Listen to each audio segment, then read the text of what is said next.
வேண்டிய தடை என்ன என்றால் நம்முடைய மனத்தடை. எந்த ஒரு செயலையும் செய்வதற்கு முன்னாடி நமக்கு என்ன முன்னாடி வந்து நிற்கும் தெரியுமா?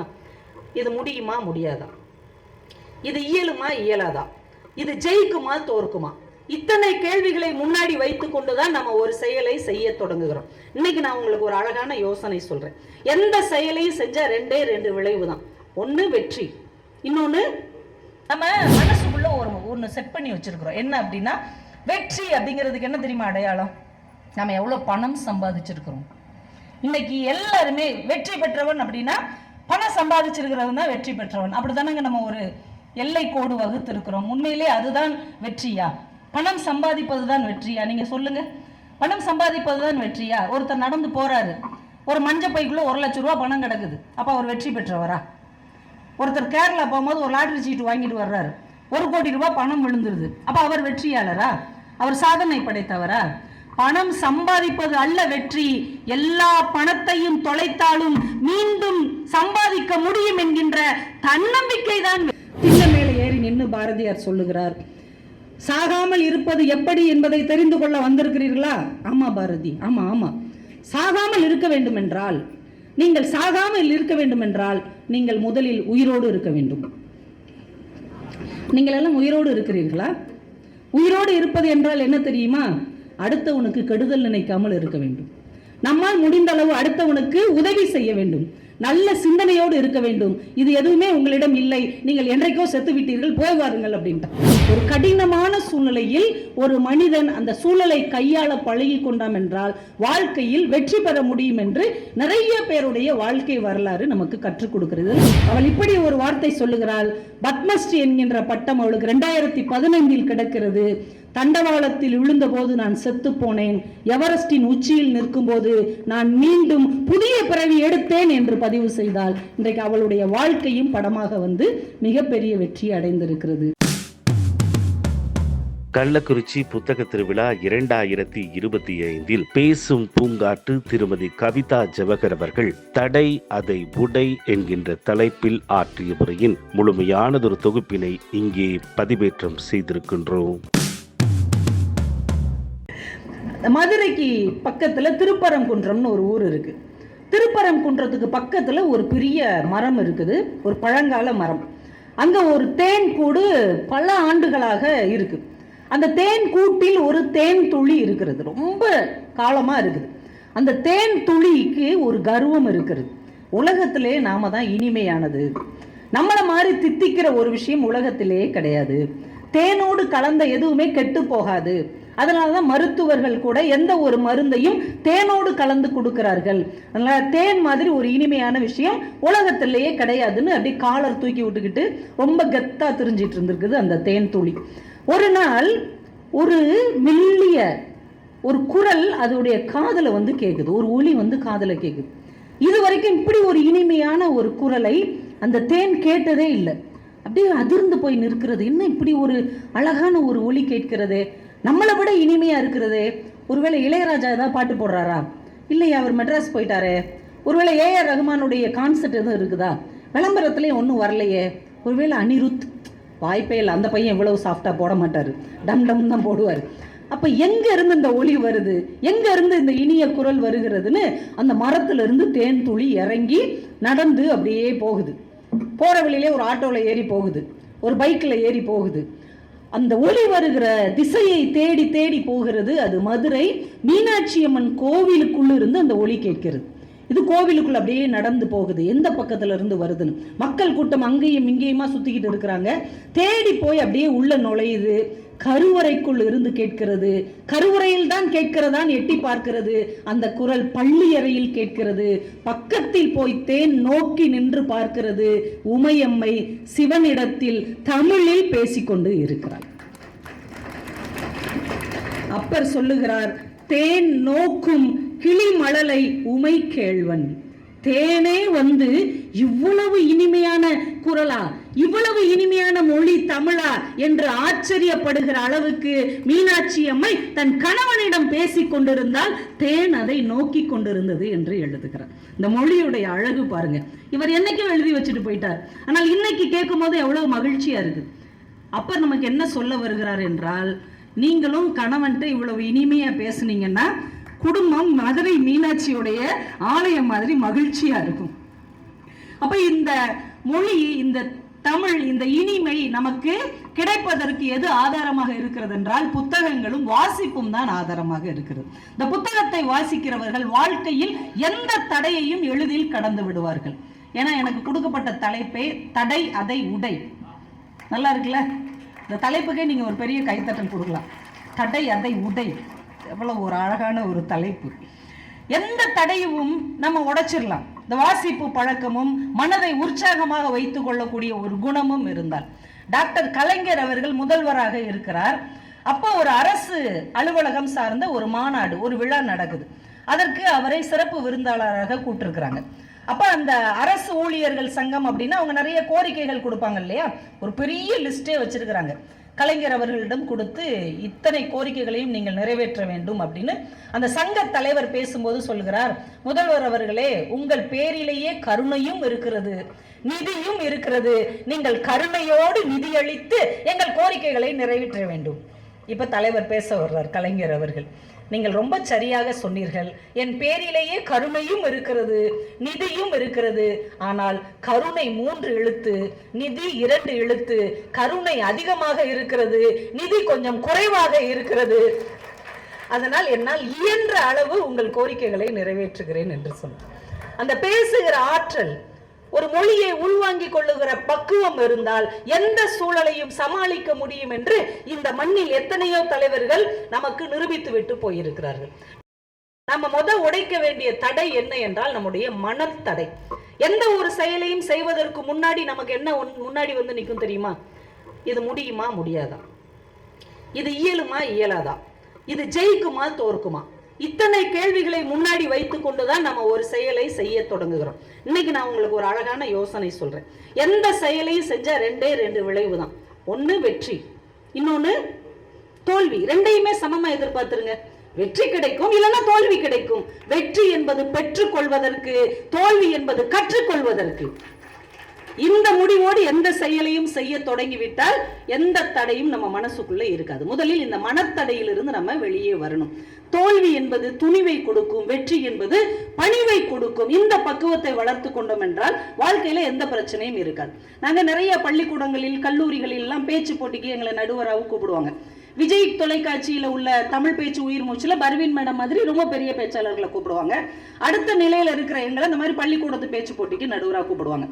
ஒரு 100 பிள்ளைங்க கலந்துக்குவாங்க. எத்தனை பேருக்கு பரிசு கொடுக்க முடியும்? முதல் பரிசு, 2ஆம் பரிசு, 3ஆம் பரிசு, இவ்வளவுதானங்க கொடுக்க முடியும். 100 பிள்ளைகள் பேசுவாங்க, 3 பேருக்கு பரிசு கொடுத்துருவோம். மீதி 97 பெற்றோர்களும் இப்படியே நிற்பாங்க. உருட்டுக்கட்ட சைக்கிள் செயின் மட்டும்தான் கையில இருக்காது. நம்ம இப்படி வெளியே வரும்போது, என் பிள்ளைகிட்ட என்ன குறை கண்டீங்க? என் பிள்ளை என்ன தப்பா பேசினா? அவன் நல்லா பேசலையா? அவனுக்கு வார்த்தை இப்படியே பேசுவாங்க. நமக்கு அப்படியே பதட்டமா இருக்கும்.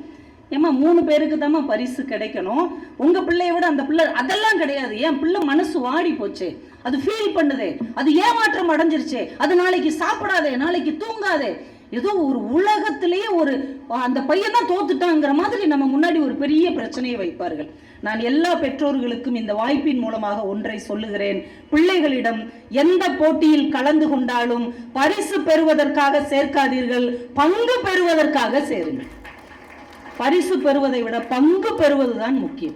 1000 பிள்ளைகள் இருக்கிற இடத்தில் 100 பிள்ளைகள் தானே போட்டியில சேர்றாங்க. அப்ப 900 பேரை ஜெயித்து விட்டு தான் நீ அந்த மேடைக்கு செல்லுகிறாய் என்று அந்த பிள்ளைகளுக்கு உற்சாகத்தை கொடுங்கள். வெற்றியையும் தோல்வியையும் சமமாக பார்ப்பதற்கான ஒரு பக்குவத்தை நம் பிள்ளைகளுக்கு கற்றுக் கொடுக்க வேண்டும். எதற்கெடுத்தாலும் வெற்றி வெற்றி வெற்றி ஏதோ ஒரு பாதையில் அவர்களை நாம துரத்தி கொண்டே இருக்கிறோம். வாழ்க்கை என்பது வெற்றிக்கும் தோல்விக்குமா இடையிலான போட்டி அல்ல. வாழ்க்கை என்பது ஒரு அழகான பயணம். அதுல வெற்றி சில நேரம் கிடைக்கும், தோல்வி ஒரு நேரம் கிடைக்கும். எப்படி நம்முடைய பயணத்தை முழுமை செய்கிறோம், நிறைவு செய்கிறோம் என்பதுதான் முக்கியமே தவிர வெற்றி தோல்வி என்பது வெறும் வார்த்தை தான். அதை நாம் புரிந்து கொண்டோம் என்றாலே இந்த வாழ்க்கையில எல்லா தடைகளையும் நாம் உடைத்து விடலாம். 1968 கிழக்கு ஆப்பிரிக்கால இருக்கிற ஒரு சின்ன நாடு தான்சேனியா. இந்த தான்சேனியால இருந்து 4 தடகள வீரர்களை மெக்சிகோல நடக்கிற ஒரு ஒலிம்பிக் போட்டியில கலந்துக்கிறதுக்கு அந்த நாடு அனுப்பி வைக்கிறாங்க. 4 வீரர்கள் வர்றாங்க. ஒருத்தராவது தங்கப்பதக்கம் எப்படியாவது வாங்கிடணுப்பான்னு பயங்கரமான பயிற்சி எல்லாம் எடுத்து அனுப்பி வைக்கிறாங்க. இந்த 4 பேரும் ஆளுக்கு ஒவ்வொரு போட்டியில் கலந்துக்கிறாங்க. 3 போட்டியும் முடிஞ்சிருச்சு. வெண்கல பதக்கம் கூட கிடைக்கல, வெள்ளி பதக்கம் கூட கிடைக்கல. கடைசியா ஒரே ஒருத்தர் இருக்கிறார், ஒரு வீரர். உன்னையதான் நம்பி நம்ம நாடே இருக்குது, எப்படியாவது நீ ஜெயிச்சிரு அப்படின்னு அவருக்கு ஒரு ஊக்கத்தை கொடுத்து மற்ற வீரர்கள் அனுப்பி வைக்கிறாங்க. அவருக்கு பேரு ஜான் ஸ்டீஃபன் அக்வாரி. அவர் கடினமான சவால் நிறைந்த ஒரு மாரத்தான் ஓட்டத்தை அவர் ஓட வேண்டும். கிட்டத்தட்ட 42 கிலோமீட்டர் அவர் ஓடணும். கரடு முரடா இருக்கும், அந்த பாதை பயங்கரமா இருக்கும். அதுல ஓடியும் நடந்தும் தான் அவர் ஜெயிக்க முடியும். அவர் கிளம்பி ஓடி கொஞ்ச நேரத்திலேயே கால் தடுக்கி கீழே விழுந்துடுறார். கால் சுளிக்கிறது. அதுக்கு மேல அவரால் ஓட முடியல. ஆனாலும் அதை தாக்கு பிடிச்சுக்கிட்டு எப்படியாவது நம்ம நாடு ஒரு இடத்தை பிடிச்சிடணும்னு ஓடுறாரு. ஓட ஓட முதுகுல சுளுக்கு பிடிச்சிருது. கால் அப்படியே தட்டி தட்டி வெட்டுப்பட்டு ரத்தம் வருகிறது. ஒரு கட்டத்துல 30 கிலோமீட்டர் தாண்டுற நேரத்துல கீழே விழுந்துட்டார். கீழே விழுந்த உடனே நடுவர்கள் எல்லாம் சொல்றாங்க, நீங்க போட்டியில இருந்து விலகிக்கோங்க, இனிமே உங்களால நடக்கவே முடியாது, நீங்க விலகிக்கோங்க, உங்களுக்கு முதலுதவி கொடுத்துடுறோம். இல்ல நீங்க முதலுதவி கொடுங்க, மற்றதை நான் பாத்துக்கிறேன் அப்படிங்கிறார். முதலுதவி கொடுத்த உடனே எந்திரிச்சு மெதுவா ஓடி மெதுவா நடந்து போட்டி முடிஞ்சு 1 மணி நேரம் கழிச்சு அவர் அந்த எல்லை கோட்டை தொட்டு அப்படியே சுருண்டு கீழே விழுந்துடுறார். பார்த்து கொண்டிருந்த பார்வையாளர்கள் எந்திரிச்சு நின்று கை தட்டுறாங்க. என்னையா போட்டியே முடிஞ்சு போச்சு, 1 மணி நேரம் ஆச்சு, கடைசியா ஒருத்தர் எல்லை கோட்டை தொட்டு விட்டு விழுகிறானே அப்படின்னு ஆச்சரியமாக பார்க்கிறார்கள். அந்த வீரனை எழுப்பி கேட்கிறார்கள், நீங்கள் தான் தோற்று போய்விட்டீர்களே, தோற்று போன நீங்கள் ஏன் இந்த ஆட்டத்தை முழுமை செய்ய வேண்டும்? நீங்கள் தோற்றதை ஒத்துக்கொண்டு வெளியேறி இருக்கலாம் இல்லையா? உங்களுக்கு உடம்பு நல்லா இருந்திருக்கும்ல. அதற்கு அந்த வீரன் பதில் சொன்னான், என்னுடைய தேசம் இந்த இடத்தில் இந்த போட்டியை தொடங்கி வைப்பதற்காக அனுப்பவில்லை, முடித்து வைப்பதற்காக தான் அனுப்பி இருக்கிறது. நான் தோற்றாலும் பரவாயில்லை, என்னுடைய ஆட்டத்தை நிறைவு செய்தேன் என்கின்ற திருப்தி என் தேசத்துக்கு கிடைக்கும் இல்லையா, அதற்காக நான் கடைசி வரைக்கும் ஓடினேன். சில பேர் வேகமா ஓடிடுவாங்க, சில பேர் கொஞ்சம் பரவாயில்லாம ஓடுவாங்க, சில பேரால நடக்கத்தான் முடியும் என்றாலும் பரவாயில்லை, நடந்தாவது நம் எல்லையை கடந்தோம் என்கின்ற நிம்மதியும் திருப்தியும் தான் வாழ்க்கையை மகிழ்ச்சியாக வைத்திருக்குமே தவிர அவரோட இவர் இவரோட இவருன்னு ஒப்பிட்டு பார்த்து கொண்டிருந்தால் இந்த வாழ்க்கையை நான் நிம்மதியாக வாழ முடியாது என்பதை நாம புரிந்து கொள்ள வேண்டும். நம்ம மனசுக்குள்ள ஒன்று செட் பண்ணி வச்சிருக்கிறோம். என்ன அப்படின்னா, வெற்றி அப்படிங்கிறதுக்கு என்ன தெரியுமா அடையாளம்? நம்ம எவ்வளவு பணம் சம்பாதிச்சிருக்கிறோம். இன்னைக்கு எல்லாருமே வெற்றி பெற்றவன் அப்படின்னா பணம் சம்பாதிச்சிருக்கிறவன் தான் வெற்றி பெற்றவன், அப்படித்தானங்க நம்ம ஒரு எல்லை கோடு வகுத்து இருக்கிறோம். உண்மையிலே அதுதான் வெற்றியா? பணம் சம்பாதிப்பது தான் வெற்றியா? நீங்க சொல்லுங்க, பணம் சம்பாதிப்பது தான் வெற்றியா? ஒருத்தர் நடந்து போறாரு, ஒரு மஞ்ச பைக்குள்ள 1 லட்சம் ரூபாய் பணம் கிடக்குது, அப்ப அவர் வெற்றி பெற்றவரா? ஒருத்தர் கேரளா போகும்போது ஒரு லாட்டரி சீட்டு வாங்கிட்டு வர்றாரு, 1 கோடி ரூபாய் பணம் விழுந்துருது, அப்ப அவர் வெற்றியாளரா? அவர் சாதனை படைத்தவரா? பணம் சம்பாதிப்பது அல்ல வெற்றி, எல்லா பணத்தையும் தொலைத்தாலும் மீண்டும் சம்பாதிக்க முடியும் என்கின்ற தன்னம்பிக்கை தான் வெற்றி. இதைத்தான் பிள்ளைகள்கிட்ட சொல்லணும். எவ்வளவு அடைந்தோம் என்பதல்ல, எவ்வளவு இழந்தாலும் என்னால் மீட்க முடியும் என்கின்ற மன உறுதி இருக்கிறது இல்லையா, அதுதான் வெற்றி என்பதை பிள்ளைகளுக்கு நாம் சொல்லி தரணும். இன்னைக்கு எல்லாமே எளிதாக கிடைச்சிடணும், நம்ம ஆளுகளுக்கு எல்லாமே ஈஸியா கிடைச்சிடணும், அதே நேரம் ஓசியா கிடைச்சிடணும். அப்படி இருந்தா வாழ்க்கையை சந்தோஷமா கொண்டு போனோம் அப்படின்னு நினைக்கிறாங்க. முல்லா ஒரு முறை என்ன பண்ணியிருக்கிறாரு, மக்கள் கூடுகிற சந்தையில ஒரு திண்டு மேல ஏறி நின்றுகிட்டார்.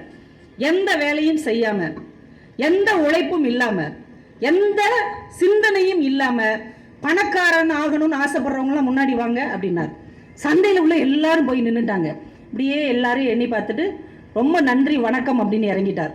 எல்லாரும் அவர்கிட்ட கேட்டாங்க, ஏங்க உழைக்காம கஷ்டப்படாம பணக்காரங்கள் ஆகலாம், அதுக்கு ஐடியா சொல்றேன்னு சொல்லிட்டு படக்குன்னு இறங்கி போறீங்க, சொல்லுங்க அப்படின்னு எல்லாரும் கேட்டாங்க. அவர் சிரிச்சுக்கிட்டே சொன்னார், இந்த ஊரில் எத்தனை முட்டாள்கள் இருக்கிறார்கள் என்பதை தெரிந்து கொள்வதற்காக ஆசைப்பட்டேன், தெரிந்து கொண்டேன், நன்றி. உலகத்துல உழைக்காம கஷ்டப்படாம சிந்திக்காம ஒரு வெற்றி கிடைக்கும் என்று நம்புவது மிகப்பெரிய முட்டாள்தனம் என்பதை நாம் உணர்ந்து கொள்ள வேண்டும். ஒருத்தங்க ஜெயிச்சிருக்கிறாங்க, வாழ்க்கையில் முன்னேறி இருக்கிறார்கள் என்றால் அதற்கு பின்னால் கடினமான உழைப்பு இருக்கிறது, முயற்சி இருக்கிறது, விடாத தொடர்ச்சி இருக்கிறது என்பதை நாம் புரிந்து கொள்ள வேண்டும். அப்பதான் அந்த இடத்தை நோக்கி நம்மால் செல்ல முடியும், வாழ்க்கையில வெல்ல முடியும்.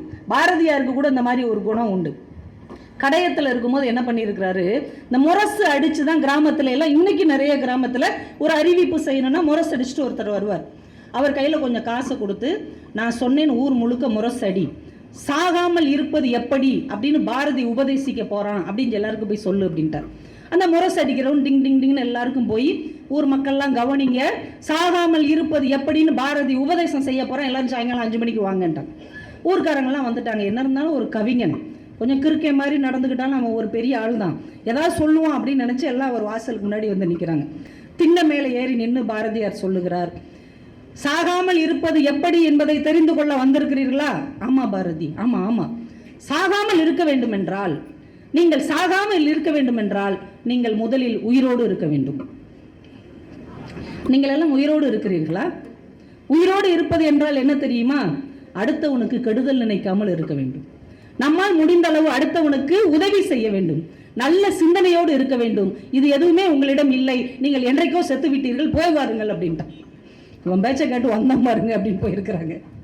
இப்போ வாழ்க்கையிலே நமக்கென்று ஒரு தனித்துவம் இருக்க வேண்டும். இந்த சமூகத்தை நேசிக்கிற ஒரு சிந்தனை இருக்க வேண்டும். அப்படிப்பட்ட வாழ்க்கை தாங்க வெற்றிகரமான ஒரு வாழ்க்கையாக இருக்க முடியும்.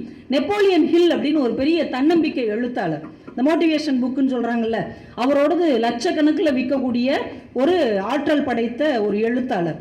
அவர் ஒரே ஒரு பாயிண்ட் சொல்றாரு, நீங்கள் தோல்வி அடைவதற்கு எவ்வளவு சக்தியை செலவழிக்கிறீர்களோ, நம்ம தோத்து போறோம்ல சில விஷயங்கள்ல, நீங்கள் தோல்வி அடைவதற்கு எவ்வளவு சக்தியை செலவழிக்கிறீர்களோ அதில் பாதியை செலவழித்தாலே வெற்றி அடைந்து விடலாம் அப்படிங்கிறார். நம்ம நிறைய தோல்வியை பத்தியே சிந்திச்சுக்கிட்டே இருக்கிறதுனால தான் தோத்து போயிடுறோம். அந்த எண்ணத்தை மாற்றி வெற்றியை நோக்கி நம் சிந்தனையை திருப்பினால் பாதி அளவுக்கு நம்ம வேலை செஞ்சாலே வெற்றி பெற்று விடுவோம். அதுக்கு அவர் அழகா ஒரு குறியீடு வைக்கிறார். வெற்றி பெறுவதற்கு 13 பாயிண்ட் வைக்கிறார், தோல்வி அடைவதற்கு 31 பாயிண்ட் வைக்கிறார் அந்த புத்தகத்தில். அப்ப நம்ம தோக்கணும்னா 31 வேலை செஞ்சாதான் தோக்க முடியும். ஆனா ஜெயிக்கணும்னா 13 வேலை செய்தாலே ஜெயித்து விட முடியும் என்று அவர் தன்னுடைய புத்தகத்தில் தெரிவிக்கிறார். அப்ப நல்ல தேவையான அளவு புத்திசாலித்தனம் இருந்தாலே வாழ்க்கையில ஜெயிச்சிடலாம். நம்ம நினைக்கிறோம் நிறைய அறிவு இருந்தா தான் ஜெயிக்க முடியும். நிறைய அறிவு இருக்கிறவங்க ஜெயிக்கவே முடியாது. நம்ம ஊர்ல ஒரு பழமொழியே இருக்கு தெரியுமா? அதிகம் தெரிஞ்சவே சந்தைக்கு போனா எந்த ஒரு பொருளையும் விற்கவும் மாட்டான், வாங்கவும் மாட்டான். அந்த அறிவே அவனுடைய வெற்றியை தடை செய்து விடும். ஒரு வேலையை செய்யறதுக்கு தேவையான அறிவு இருந்தா போதும், ஜெயிச்சிடலாம். நான் ஒரு புத்தகத்துல தான் படித்தேன், ஐன்ஸ்டீன் வாழ்க்கையில நடந்த ஒரு சம்பவமா படித்தேன். அது உண்மையா என்னன்னு தெரியல, ஆனா ரொம்ப சுவையா இருந்தது, அதனால உங்ககிட்ட பகிர்ந்துக்கிறேன். ஐன்ஸ்டீன் அவர்கள் அந்த சார்பு கோட்பாடு தத்துவத்தை கண்டுபிடிச்ச உடனே திடீர்னு அப்படியே ரொம்ப பிரபலமாயிடுறார். அவரை ஒவ்வொரு ஊர்லயும் அவரை பேச கூப்பிடுறாங்க, சொற்பொழிவுக்காக, அதை பத்திய விளக்கம் கேட்பதற்காக ஒவ்வொரு ஊர்லயும் பேச கூப்பிடுறாங்க. ஒவ்வொரு நாளும் ஒவ்வொரு ஊர்ல போய் பேசி அவருக்கே போர் அடிச்சிருது. சொன்னதையே திரும்ப திரும்ப சொல்றோமே அப்படின்னு வெறுத்துருது. அன்னைக்கு அதே மாதிரி ஒரு ஊருக்கு போகும்போது டிரைவர்கிட்ட சொல்றாரு, சொன்னதையே திரும்ப திரும்ப சொல்லி எனக்கே எரிச்சலா இருக்கு, ஏன்டா பேச போறோன்னு இருக்கு, செம போர் அப்படின்னார். இப்போ டிரைவர் சொன்னார், ஆமாங்க, நானே 10-15 நிகழ்ச்சி உங்க கூட தொடர்ந்து வந்தேன்னா நீங்க என்ன பேசுவீங்கிறது எனக்கே மனப்பாடம் ஆயிடுச்சு, அப்போ உங்களுக்கு எவ்வளோ எரிச்சலா இருக்கும். இவர் கேட்டார், நான் பேசுறது உனக்கு மனப்பாடம் ஆயிடுச்சு? ஆமா, அப்படியே சொல்வேன், நீங்க வணக்கத்துல இருந்து நன்றி வரைக்கும் என்ன சொல்றீங்களோ அப்படியே சொல்வேன். இவர் அசந்துட்டார். சரி ஒன்று செய், எனக்கு ரொம்ப போர் அடிக்குது, நான் உனக்கு பதிலாக டிரைவரா இன்னைக்கு இருக்கிறேன், எனக்கு பதிலாக நீ ஐன்ஸ்டீனா இருந்துக்கோ, அந்த மக்களுக்கு என்னைய தெரியாது, என் புகைப்படத்தை கூட அவங்க பார்த்ததில்ல, நீ போய் பேசு அப்படின்ட்டார். சரின்னு ஐன்ஸ்டீனுடைய டிரைவர் ஐன்ஸ்டீன் மாதிரி வந்து பேசுறார். இவர் பின் வரிசையில உட்காந்து கேட்டுட்டு இருக்கிறார். பயங்கரமா பேசுறார். ஐன்ஸ்டீனே மிரண்டார். நம்மளை விட ரொம்ப சிறப்பா இதை பத்தி பேசுறானேன்னு ஆச்சரியப்பட்டு இருக்கிறார். பேசி முடிச்ச உடனே சந்தேகம் கேட்பாங்கல்ல, ஒவ்வொருத்தங்க எளிதான கேள்விக்குள்ள ஒரு பதில் சொல்லிட்டார். திடீர்னு ஒருத்தர் எந்திரிச்சு கடினமான ஒரு கேள்வியை கேட்டார். இவருக்கு அப்படியே பக்குன்னு ஆயிடுச்சு. ஐன்ஸ்டீனுக்கு அதை விட பதட்டம் ஆயிடுச்சு. அச்சோ, இப்படி மாட்டிக்கிட்டாரே, இப்ப உண்மையை சொன்னா நம்மளெல்லாம் எவ்வளவு தப்பா அந்த ஊர்க்காரங்க நினைப்பாங்கன்னு அப்படியே பதட்டமா இருக்கிறார். இந்த கடினமான கேள்வியை கேட்டவரை பார்த்து டிரைவர் சொல்றார், இன்னொரு தடவை கேளுங்க அப்படின்னு.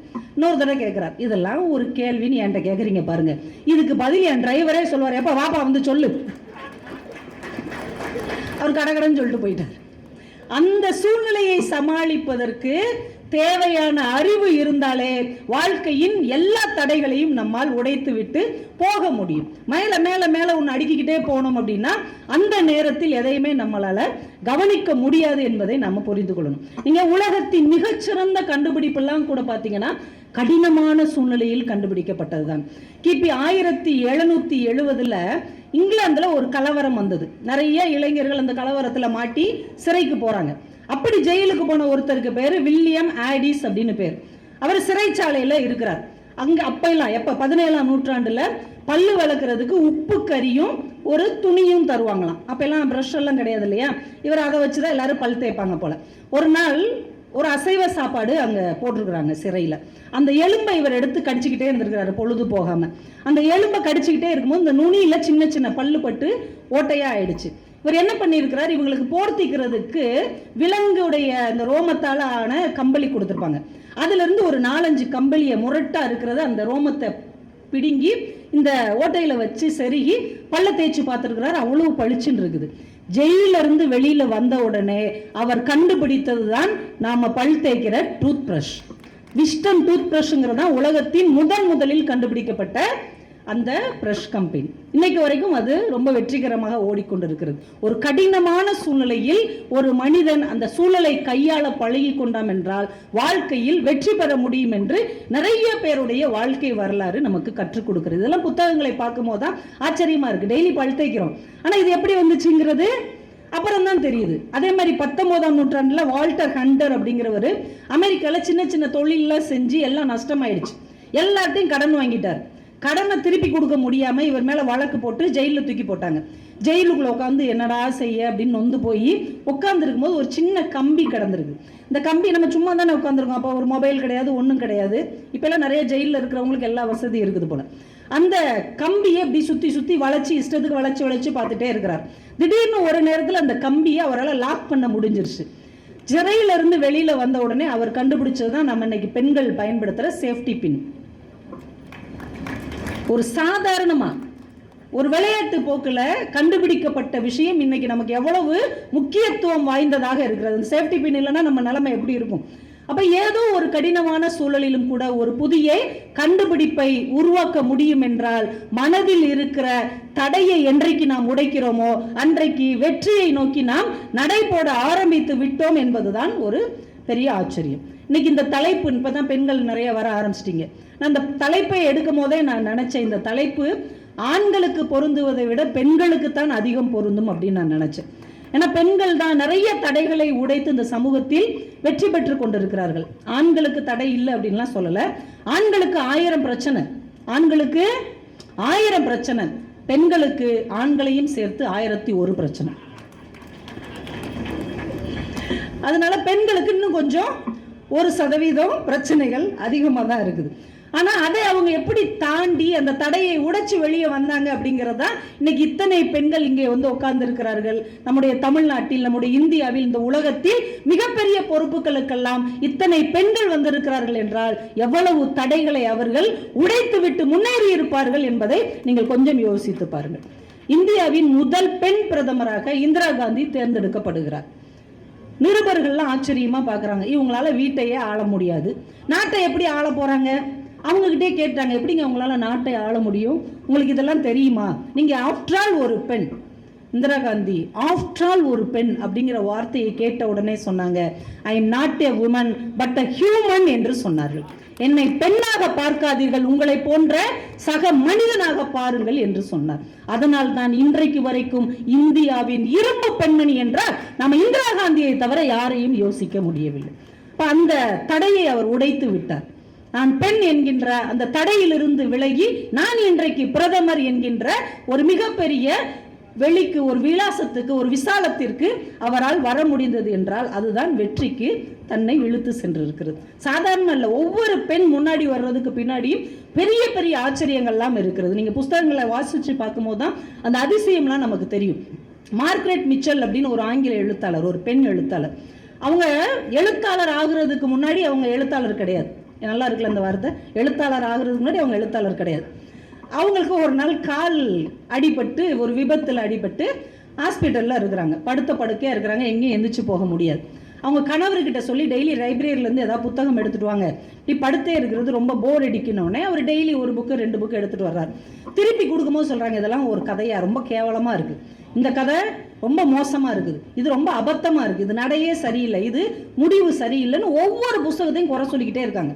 வீட்டுக்காருக்கு ரொம்ப எரிச்சல் ஆயிடுச்சுங்க. பாரு, உனக்கு பிடிச்ச புத்தகம் ஒன்று வேணும்னா நீ புத்தகம் எழுது, நீயே எழுதுனாதான் உனக்கு பிடிச்ச புத்தகமா அது மாறும்.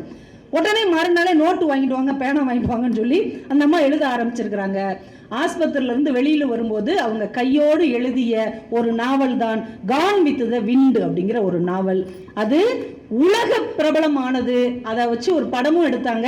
பல விருதுகளை பெற்ற ஒரு சிறந்த திரைப்படமாகவும் அந்த கதை மாறியது. என்றால் நமக்கு ஒரு சூழல் தடையாக அமையும் போது அந்த தடைக்கல்லையே படிக்கல்லாக யார் மாற்றுகிறார்களோ அவர்கள் இந்த உலகத்தில் வெற்றியாளர்களாக பொன் எழுத்துக்களில் பொறிக்கப்படுகிறார்கள்.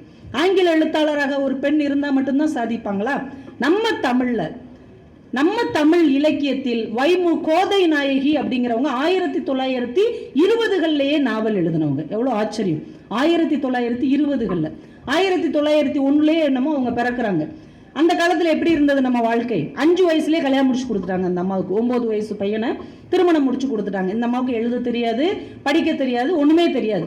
ஆனா நல்ல கதை சொல்ல தெரியும். நம்ம வீட்டு பெண்களுக்கு எப்படி கதை சொல்லுவாங்க?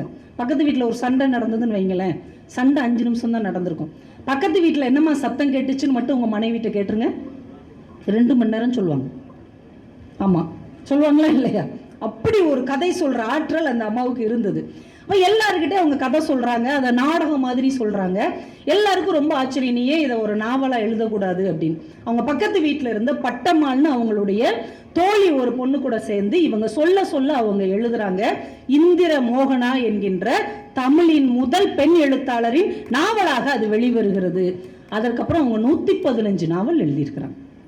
115 நாவல் அந்த காலகட்டத்திலேயே எழுதியிருக்கிறார்கள். அதற்கப்புறம் அவங்க எழுத பழகி, படிக்க பழகி, வாசிக்க பழகி இத்தனை நாவல்களை எழுதினார்கள். என்றால் தனக்கு முன்னால் ஒரு பாறாங்கல்லை போல பிரச்சனை வந்தாலும் தானே ஒளியாகவும் தானே சிற்பியாகவும் எவனால் மாற முடிகிறதோ அவன் அந்த பாறையை சிலையாக வடிக்க முடியும் என்று இந்த தமிழ் மண்ணில் ஒரு இலக்கிய பெண் நிரூபித்திருக்கிறார்கள். என்றால் நம்ம பிள்ளைகளால முடியுமா? முடியாது. எவ்வளவு தடை வந்தாலும் நம்மளால தாண்ட முடியும். அதை குழந்தைகளுக்கு கற்றுக் கொடுங்கள். எல்லாருமே இன்னைக்கு சின்ன சின்ன சந்தோஷத்துல அடங்கி போயிட்டோம். பெண்கள் சீரியலோட முடிஞ்சு போச்சு, ஆண்கள் விவாதத்தோட அவங்க வாழ்க்கை முடிஞ்சு போச்சு. பிள்ளைங்களுக்கு சொல்லவே வேண்டாம், செவ்வக வடிவில் ஒரு சாத்தான நம்மளே வாங்கி கையில கொடுத்துட்டோம் இல்ல. இந்த சின்ன விஷயத்துல எல்லாருடைய வாழ்க்கையும் இன்றைக்கு முடிந்து போய்விட்டது. ஆனால் சின்ன விஷயத்தில் மாட்டிக்கொண்டவன் பெரிய விஷயத்தை அடைய முடியாது என்பதற்கு ராமகிருஷ்ண பரமஹம்சர் வாழ்க்கையில ஒரு சின்ன சம்பவம் நடந்தது. அவர் பூஜை வழிபாட்டுக்காக தேவையான எல்லாத்தையும் பூஜை அறையில வச்சிட்டு இருக்கிறாங்க. அப்போ ஒரு பெரிய தட்டுல சின்னதா பூந்திய மலை மாதிரி குவிச்சிருக்காங்க. இவ்வளவு பூந்தி. எறும்பு வந்து அந்த பூந்தியை மொச்சுக்கிட்டே இருக்குது. குருவே, இப்படி எறும்பு பூந்தி எடுத்துட்டு இருக்குது, கடவுளுக்கு வச்ச பொருளை எறும்பு எடுத்துட்டு போகுது. இவர் சொன்னார், அந்த பூந்தி மலை மாதிரி இருக்கு இல்லையா, அது கொஞ்சம் தள்ளி ஜீனியை வச்சு ஒரு வட்டம் போடுங்க அப்படின்னார். சரின்னு ஜீனியை எடுத்துட்டு வந்து அந்த பூந்தியை சுத்தி ஒரு வட்டம் போட்டாங்க.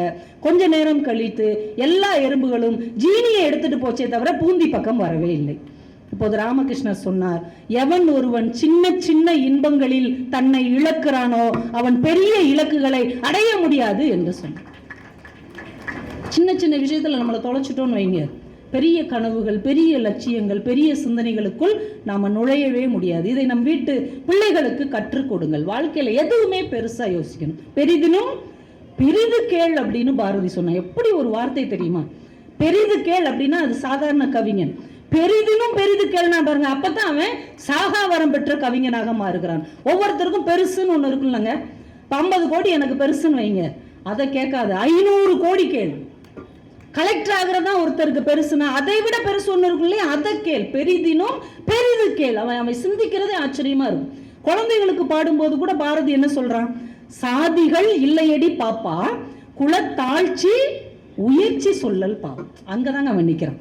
குலத்தாழ்ச்சி சொல்லல் பாவம்னா அவன் சாதாரண கவிஞன். தாழ்ச்சி உயர்ச்சி சொல்லல் பாவம் சொன்ன பாருங்க, அதான் அவன் சாகாமரம் பெற்ற கவிஞன். ஒருத்தரை பார்த்து நீ தாழ்ந்த ஜாதின்னு சொன்னா அது எவ்வளவு பெரிய பாவமோ, நான் உயர்ந்த ஜாதி என்று சொன்னாலும் அதை விட பெரிய பாவம். இந்த உலகத்துல தாழ்ந்தது கிடையாது என்றால் உயர்ந்ததும் கிடையாது. அப்ப உயர்ந்தது தாழ்ந்தது இல்லைன்னா எல்லாம் சமமாயிடுது இல்லையா? இதை குழந்தைகளுக்கு அவன் கற்றுக் கொடுக்கிறான் என்றால் அவனுடைய சிந்தனை எவ்வளவு பெரியதாக இருந்திருக்கிறது. அதனாலதான் சுதந்திரம் வாங்குவதற்கு முன்னாடியே ஆடுவோமே பள்ளு பாடுவோமே ஆனந்த சுதந்திரம் அடைந்து விட்டோம் என்று எழுதினான். அவன் சொன்ன வார்த்தை 20 வருடம் கழித்து அப்படியே பலித்தது.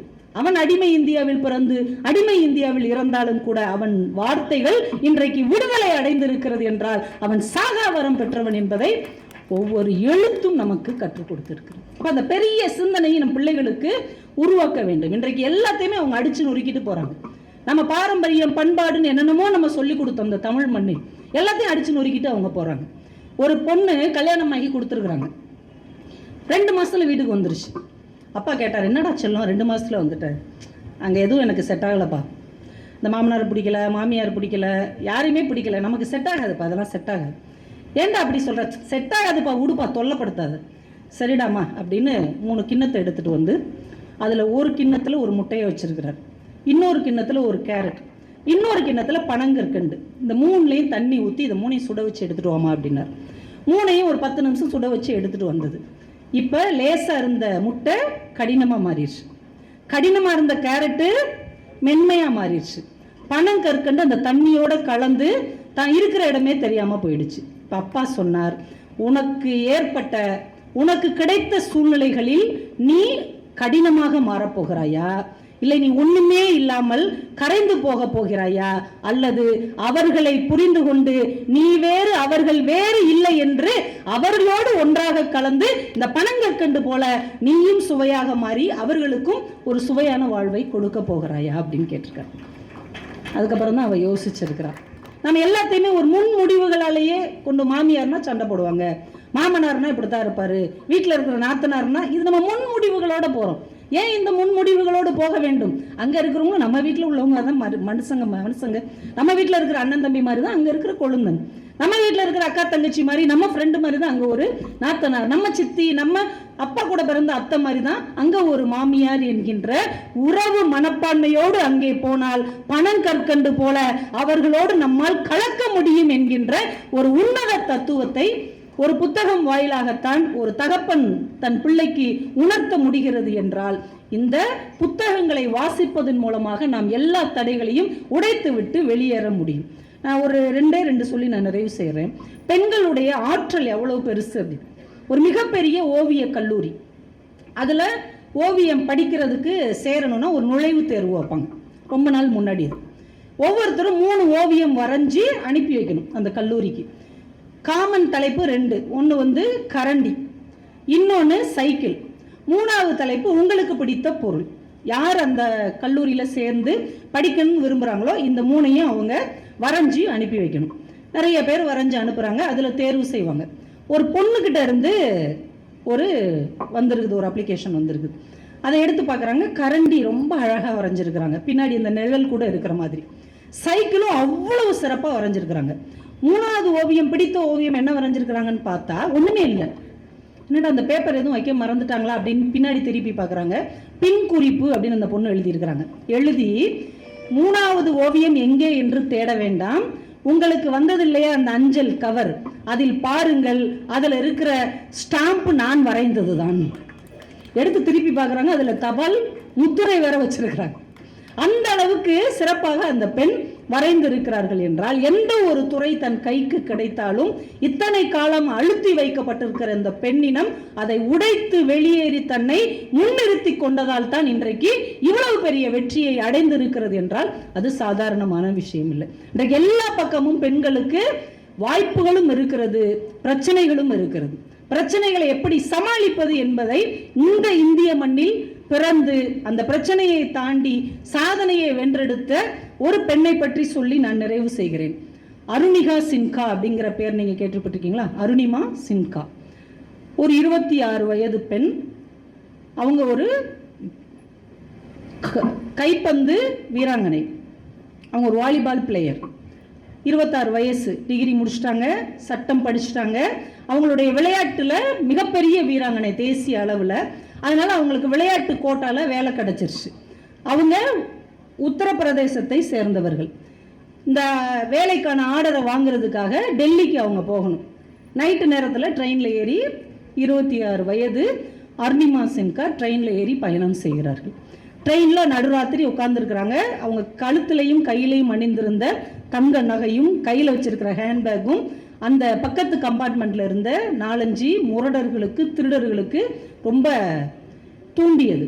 உங்க 4 பேர் வந்து அவகிட்ட அந்த செயினை கழட்டி கொடு, வளையலை கழட்டி கொடு, அந்த ஹேண்ட்பேக்கை கொடுன்னு அவகிட்ட பிடுங்குறாங்க, சண்டை போடுறாங்க. என்ன இருந்தாலும் ஒரு வீராங்கனை இல்லையா, பதிலுக்கு அவங்க கிட்ட இவ சண்டை போடுறா. ரொம்ப கோபம் வந்து அந்த 4 முரடர்களும் ஓடிக்கிட்டு இருக்கிற ட்ரெயின்ல இருந்து அப்படியே அவளை தூக்கி எரிஞ்சிடறாங்க. நான் சொன்னது நடந்த கதை, நடந்த உண்மை. இப்படி தூக்கி வெளியில எறிகிறாங்க ஓடிக்கிட்டு இருக்கிற ட்ரெயினுக்கு வெளியே. அடுத்த தண்டவாளத்தில் போய் அப்படியே கீழே டம்முன்னு விழுந்து அந்த பொண்ணு மயக்கம் அடைகிறா. கொஞ்ச நேரம் கழிச்சு கொஞ்சம் விழிப்பு தட்டுது, எப்படியாவது எந்திரிச்சிடலான்னு பார்க்குறா. எதிர் திசையிலிருந்து வர்ற ட்ரெயின் அப்படியே கால் மேலே ஏறிட்டு போயிடும். திரும்ப அந்த பொண்ணு மயக்கம் ஆயிடுச்சு. காலையில் 5 மணிக்கு அந்த கிராமத்தை சேர்ந்த மனிதர்கள் அந்த பக்கம் வந்தவங்க அவங்களை எடுத்துட்டு போய் அரசாங்க ஆஸ்பத்திரியில் சேர்க்குறாங்க. எவ்வளவோ சிகிச்சை செஞ்சு பார்க்குறாங்க. இடது காலை எடுத்தே ஆக வேண்டிய சூழ்நிலை ஆயிடுச்சு. வலது கால் காயங்களோட தப்பிச்சிருச்சு. இந்த பொண்ணு நினைவு திரும்பி எந்திரிச்சு பார்க்குறா. அவளுடைய கால் ஒரு மூலையில் சாத்தி வைக்கப்பட்டிருக்கிறது. அதுலேருந்து ரத்தம் சொட்டிக்கிட்டு இருக்கு. ஒரு வாலிபால் பிளேயர், 26 வயது இளம் பெண், ஒரு பெரிய காவல் அதிகாரியாக இந்த தேசத்தில் வளர வேண்டியவள் ஒரு கால் இல்லாமல் அப்படியே படுத்திருக்கிறான். என்ன செய்யறதுனே தெரில.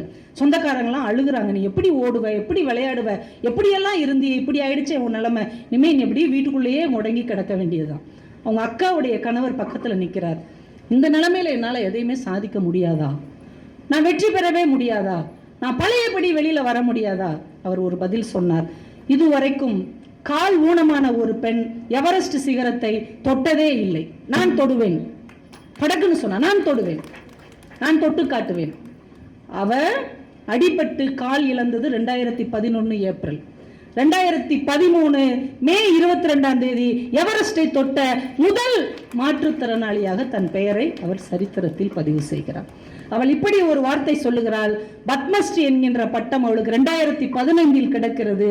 தண்டவாளத்தில் விழுந்த போது நான் செத்து போனேன், எவரெஸ்டின் உச்சியில் நிற்கும் போது நான் மீண்டும் புதிய பிறவி எடுத்தேன் என்று பதிவு செய்தால் இன்றைக்கு அவளுடைய வாழ்க்கையும் படமாக வந்து மிகப்பெரிய வெற்றி அடைந்திருக்கிறது. என் இனிய பெரியவர்களே, சுற்றும் வரைதான் பூமி, சுடும் வரைதான் நெருப்பு, போராடும் வரைதான் மனிதன். நாம் அத்துணை பேரும் மனிதர்கள். தடைகளை உடைப்போம், சாதனை படைப்போம் என்று சொல்லி வாய்ப்புக்கு நன்றி கூறி விடைபெறுகிறேன். நன்றி. இந்த பதிவை குறித்து உங்களுடைய கருத்துக்கள் வரவேற்கப்படுகின்றன. மறவாது ஐதருமபுரி சேனலை சப்ஸ்கிரைப் செய்து பாருங்கள். இந்த நாள் இனிய நாளாக அமைய வாழ்த்துகின்றோம்.